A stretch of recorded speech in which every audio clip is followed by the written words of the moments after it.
Captain Jake Morrison stood on the bridge of the transport ship Meridian's Hope, watching the stars streak past through the main viewing window. The ship was 3 days into its journey to New Montana, a new colony world in the Kepler system.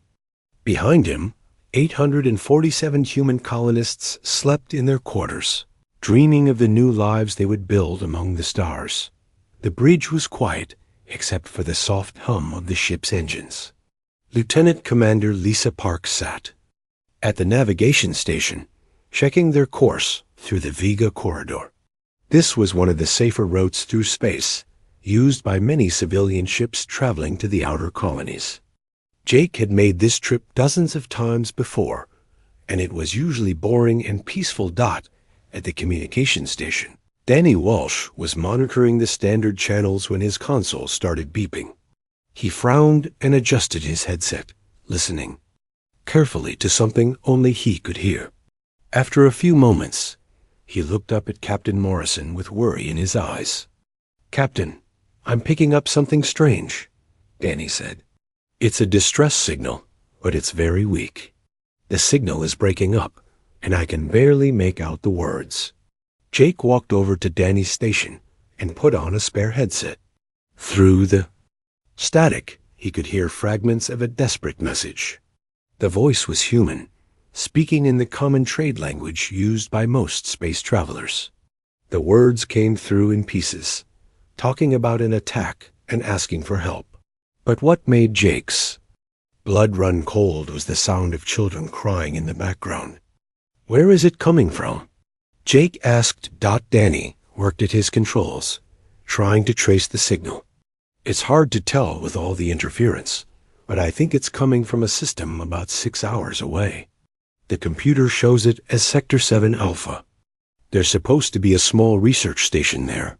Lisa Park looked up from her navigation console. "Captain, Sector 7 Alpha isn't on our approved route. We're supposed to go straight to New Montana. The company won't like it if we make unscheduled stops." Jake knew she was right. The shipping company that hired them to transport the colonists had strict rules about staying on course. Any delays would cost money, and the company cared more about profits than anything else. But the distress signal kept playing in his headset, and the sound of those frightened children made it impossible to ignore. Chief Engineer Kate Rodriguez climbed up from the engine room, wiping grease from her hands with a dirty cloth. She had heard the discussion over the ship's internal communication system and wanted to know what was happening. "What's going on up here?" Kate asked. "The whole ship is talking about a distress signal." Jake explained what they had found. Kate listened carefully, her face growing serious as she heard the details. Like Jake, she had been in space for many years and had seen her share of trouble. She knew that distress signals in the outer systems usually meant something very bad had happened. "We have to help them," Kate said simply. "If there are people in trouble, especially children, we can't just fly away and pretend we didn't hear anything." Lisa shook her head. "We have nearly 900 colonists on this ship. Our first duty is to them. What if whatever attacked that research station is still out there? What if we're flying into a trap?" It was a good question, and Jake knew Lisa was thinking like a proper ship's officer. Their primary mission was to deliver the colonists safely to New Montana. Taking a detour to investigate a distress signal was dangerous and against regulations.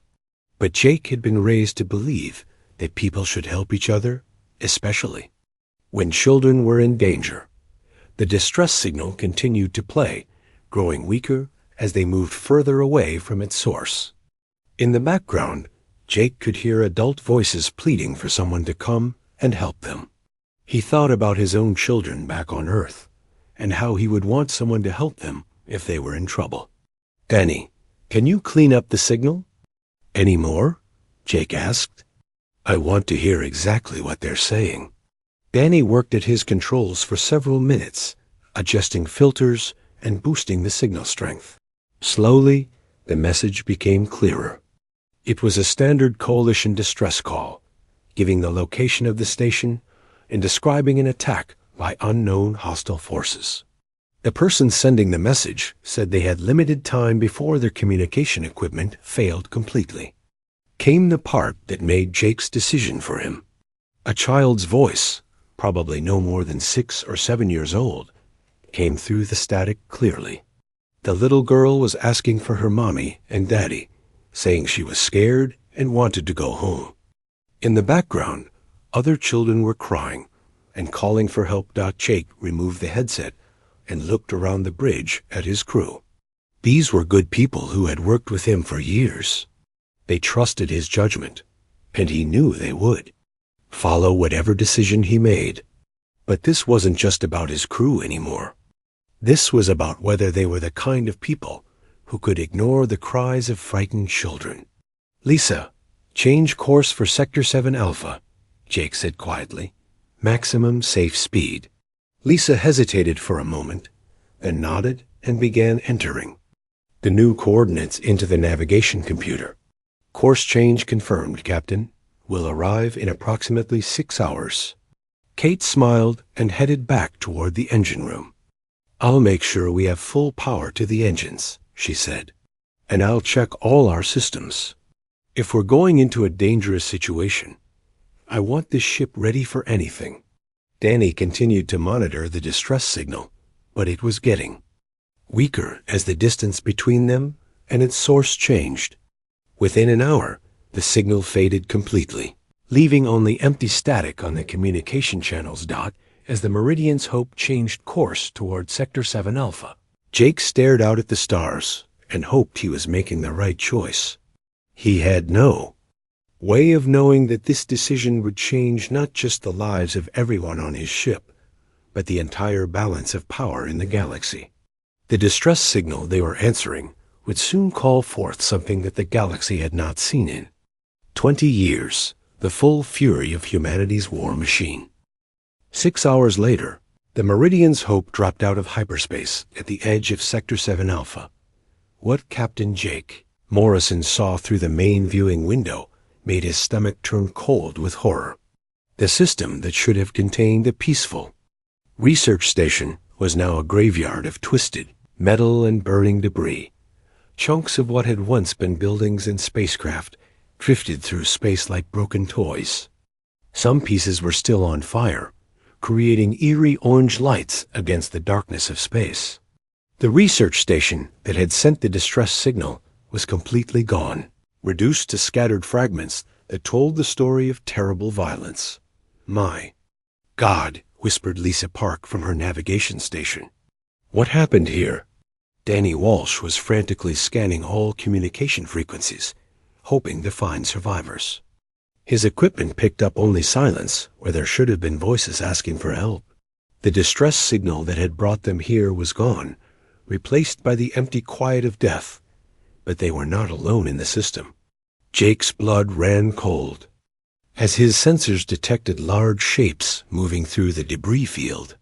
5 massive alien ships were patrolling the wreckage like hungry wolves circling a kill. These vessels were unlike anything in the Coalition database. They were sleek and predatory, designed for war and built for speed. "Captain, I'm reading 5 unknown vessels," Lisa reported, her voice tight with fear. "They're big, maybe twice the size of our ship, and their weapon systems are active." Kate Rodriguez's voice came over the communication system from the engine room. "Captain, those ships are using some kind of scanning beam. They're looking at us very carefully, like they're deciding what to do with us." Jake realized with growing horror that they had walked into a trap. The distress signal had not come from survivors asking for help. It had been bait, designed to lure rescue ships into the system where they could be captured or destroyed. The research station and everyone on it had been sacrificed to create a convincing lie.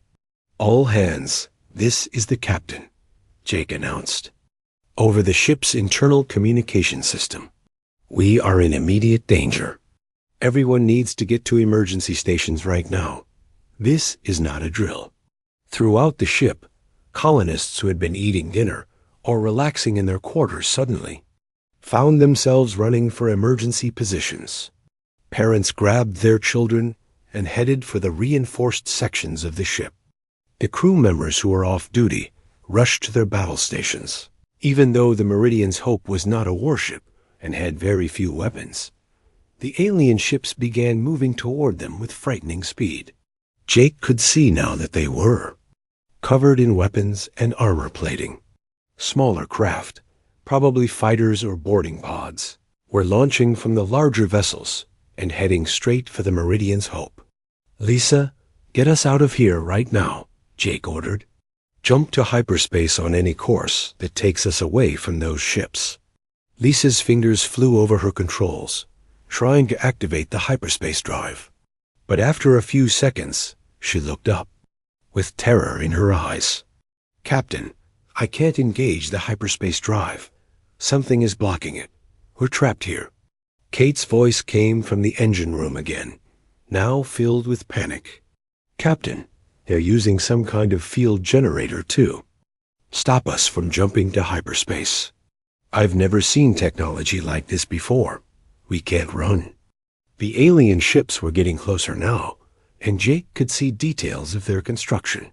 They were built for intimidation as much as for war, with sharp edges and cruel angles that made them look like the predators they were.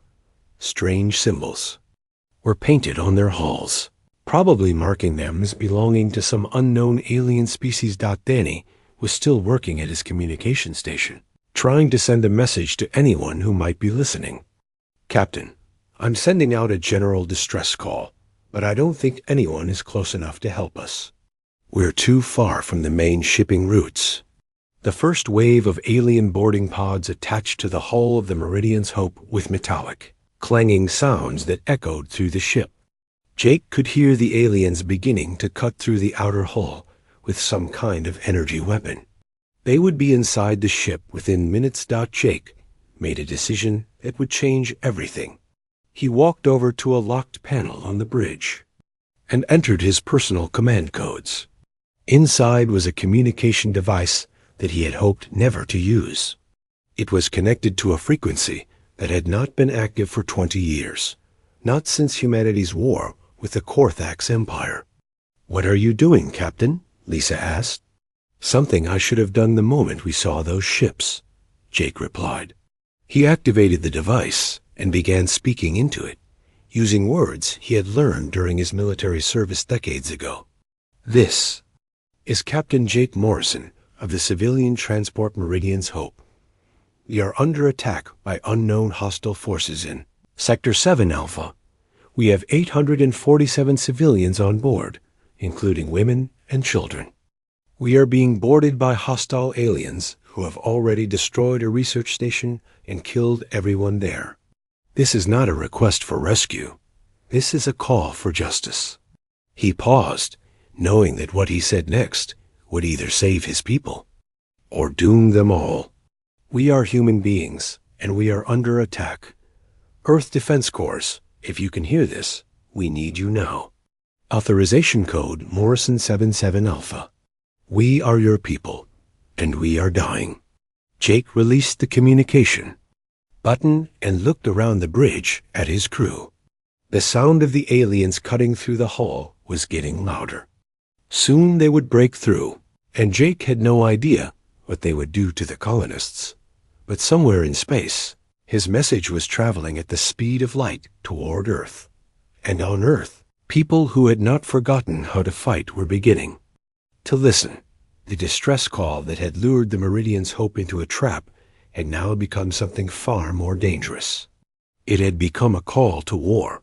The aliens broke through the hull just as Jake finished his transmission. As armed figures in strange armor poured onto his ship, Jake could only hope that someone, somewhere, had heard his call and was coming to help. He had no way of knowing that his message would awaken something that the galaxy had thought was safely sleeping. The human war machine was about to remember why other species feared the children of Earth. 6 hours after Captain Jake Morrison sent his desperate message, space near Earth's moon began to bend and twist in ways that defied natural law. The first sign was a blue glow that appeared in the empty darkness, growing brighter and larger until it tore open like a wound in reality itself. From this opening in space came a ship that had not been seen in active duty for 20 years. The EC Retribution emerged from the hyperspace rift like an ancient god of war awakening from sleep. The massive dreadnought was over a kilometer long, its hull scarred by battles fought against enemies that no longer existed. Every weapon system was active, every sensor array was scanning, and every crew member was ready for war. On the bridge of the Retribution, Admiral Nancy Coleman stood watching the tactical displays with eyes that had seen too much combat. She was 62 years old, with gray hair and lines on her face that told stories of difficult decisions made in desperate times. She had commanded fleets in battles where entire worlds hung in the balance, and she had never forgotten the lessons learned in humanity's darkest hours. "Admiral, we have 17 ships responding to the distress call," reported Commander Roy Hughes from his position at the tactical station. "The Sovereign Thunder, Night Stalker, Iron Fist, and 14 others. All ships are reporting ready for immediate action." Nancy nodded as she watched more ships emerge from hyperspace. Each vessel was a piece of humanity's military history, maintained and ready despite 20 years of peace. The crews were volunteers, many of them veterans, who had answered the call without question when they heard that human civilians were under attack. Captain Beth Walker's ship, the Night Stalker, was the first of the smaller vessels to arrive. It was a fast attack ship designed for hit-and-run tactics, perfect for the kind of precision strikes that had made human forces famous during the war years. Behind it came the heavy cruiser Iron Fist, followed by a squadron of destroyers that moved through space like hunting wolves. "Admiral, we're receiving updated intelligence from long-range sensors," reported Lieutenant Danny Martinez from the communications station. "The attacking force appears to be Zephyrian. Database confirms they are a species known for slave trading and raiding civilian targets." Nancy's expression grew even more serious.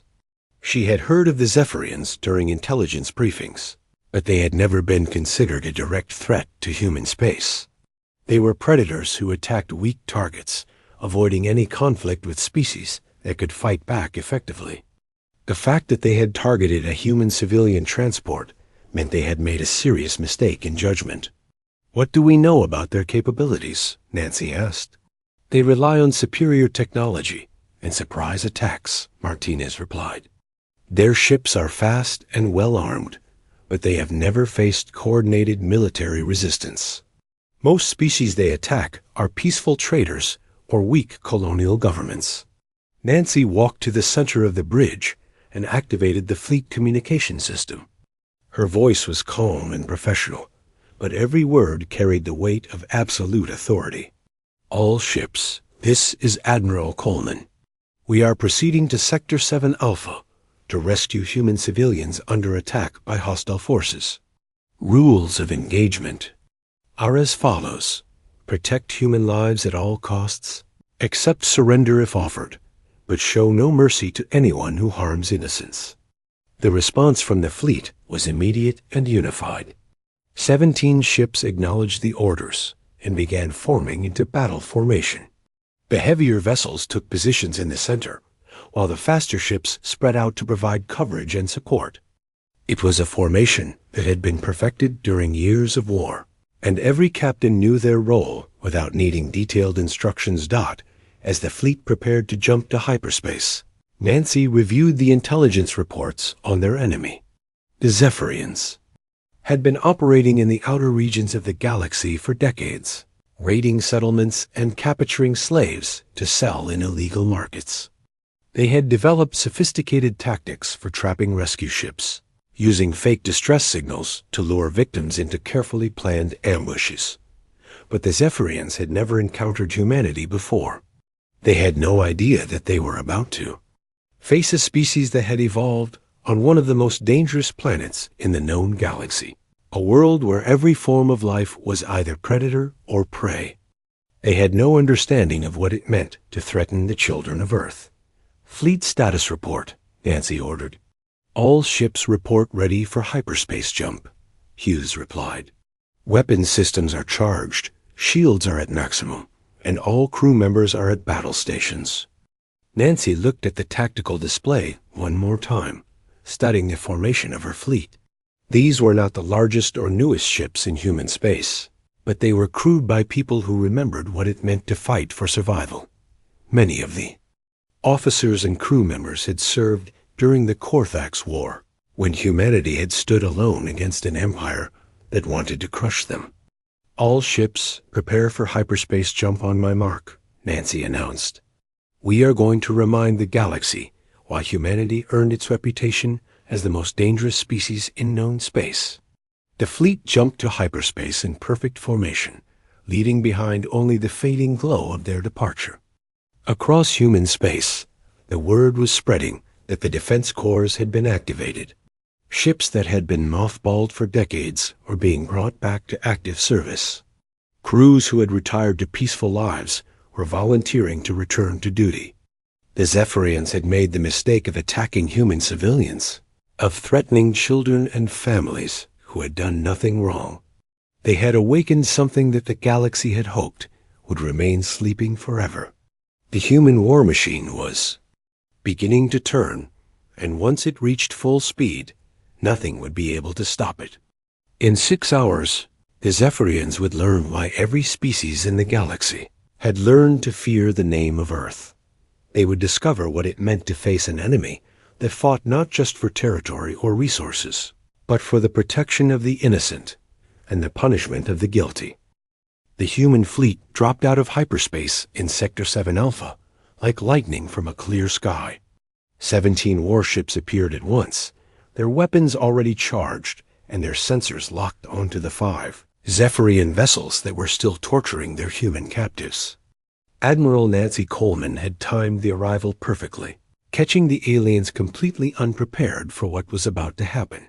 Commander Vextar, the Zephyrian fleet leader, was examining his newest prizes when his sensors detected the incoming human ships. He had been pleased with the success of his trap.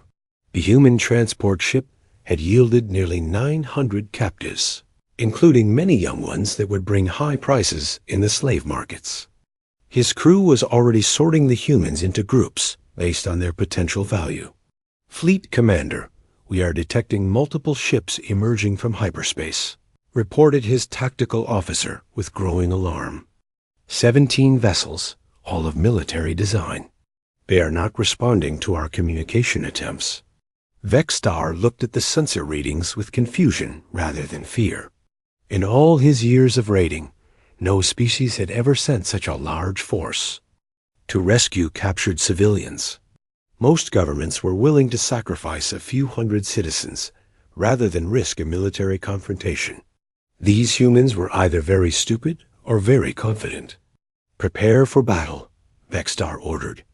5 ships should be more than enough to handle 17 primitive human vessels. Their species is new to space travel. They cannot possibly match our superior technology. On the bridge of the Retribution, Admiral Coleman watched the Zephyrian ships begin to move into what they thought was an attack formation. Their movements were predictable, following standard tactics that human military analysts had studied for decades. The aliens had no idea they were facing opponents who had learned warfare on the most dangerous planet in the galaxy. "All ships, commence attack," Nancy ordered simply. "Remember, our people are on those ships. Precision strikes only until we can locate the prisoners." The battle began with Captain Roy Hughes leading the charge in his battlecruiser Sovereign. Thunder. The massive ship accelerated toward the Zephyrian formation at a speed that should have been impossible for something so large. Its main guns opened fire at maximum range, sending projectiles that moved faster than anything the aliens had ever seen.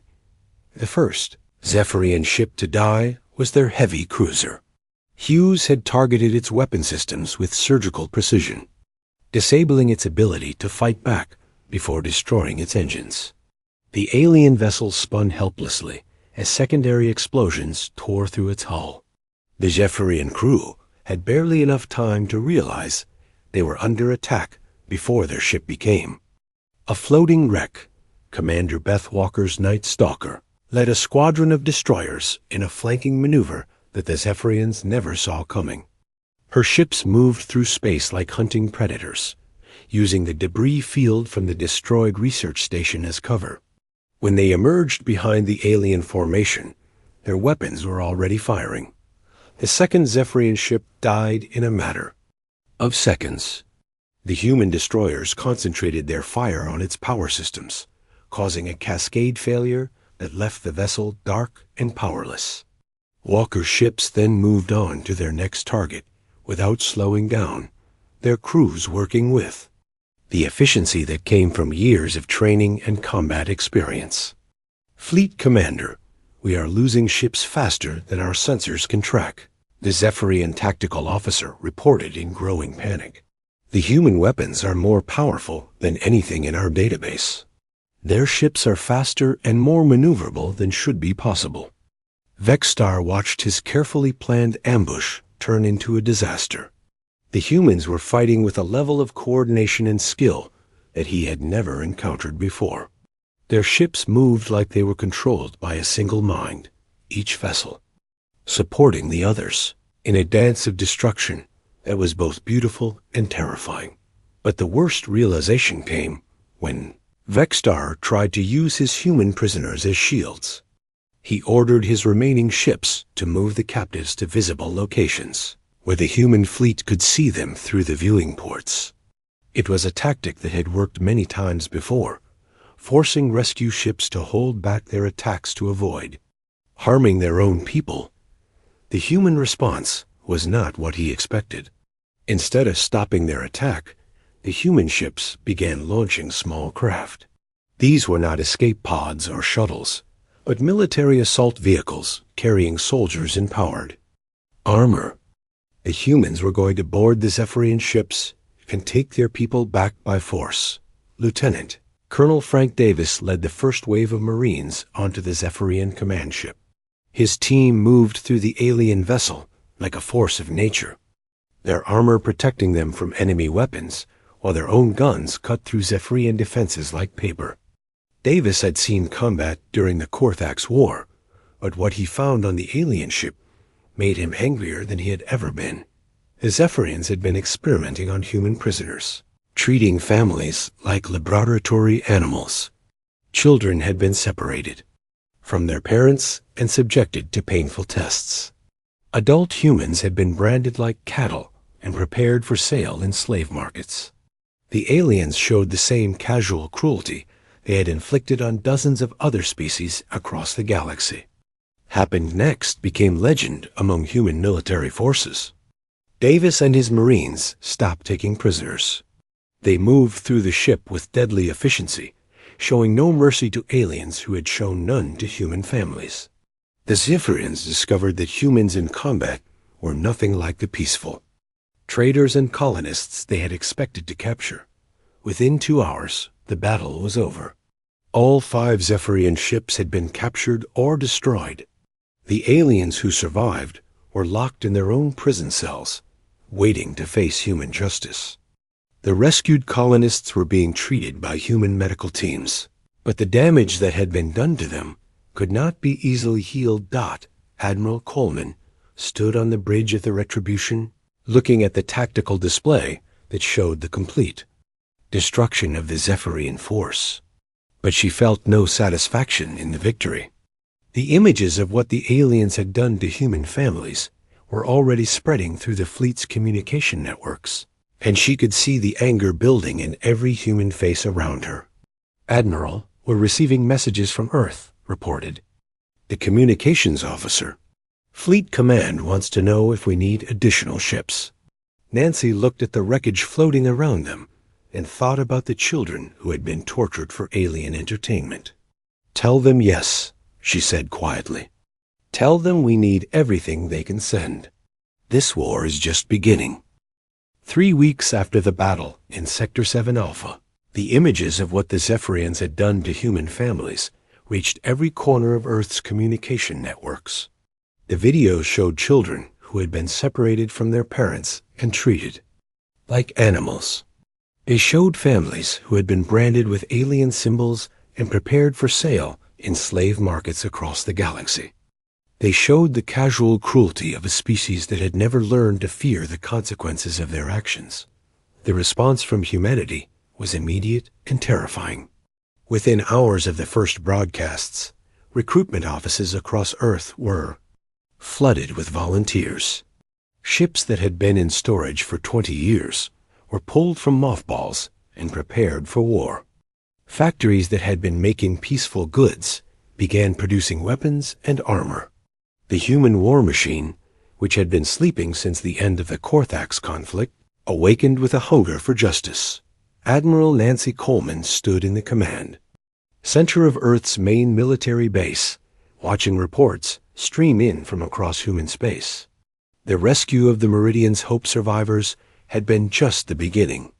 Intelligence services had located the main Zephyrian strongholds, and the military was preparing for a campaign that would end the alien slave trade forever.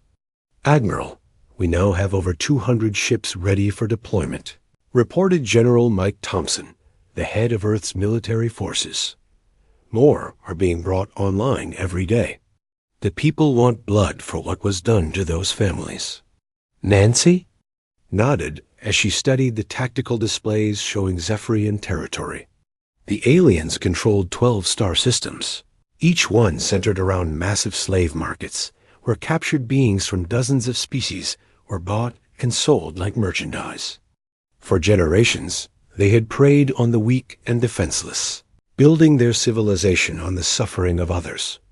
But the Zephyrians had made one critical mistake.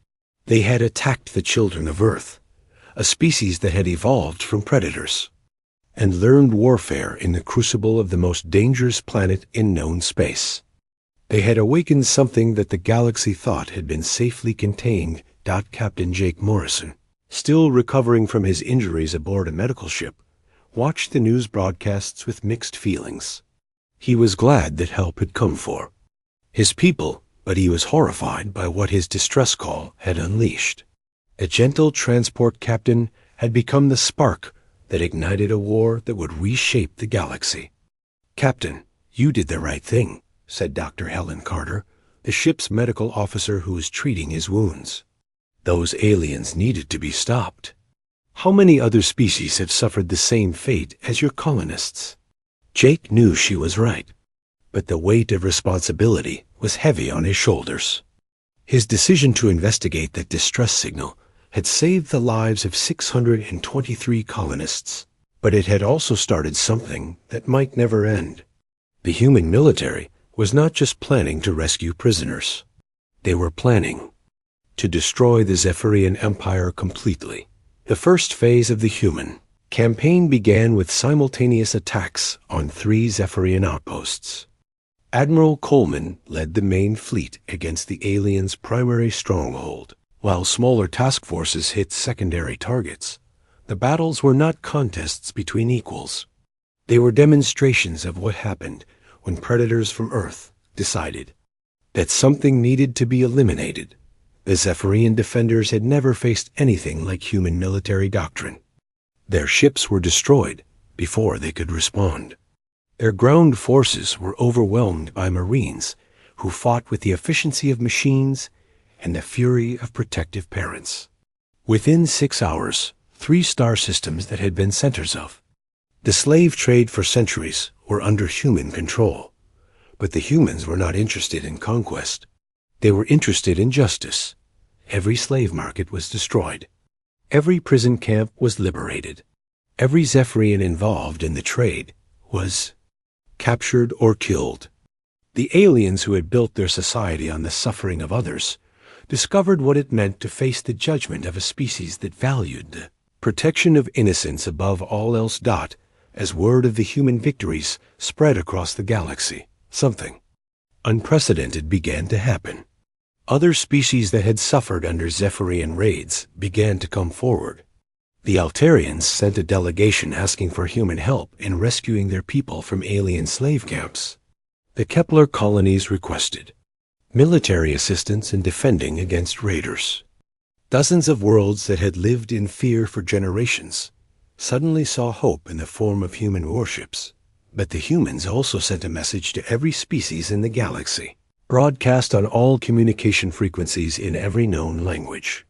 Admiral Coleman herself delivered the warning, her words chosen carefully to make the meaning absolutely clear. To all species who profit from the suffering of innocence, she said, looking directly into the camera with eyes that had seen too much war. To every slaver, raider, and predator who treats sentient beings as property. To anyone who believes that the weak exist only to serve the strong, we are coming for you.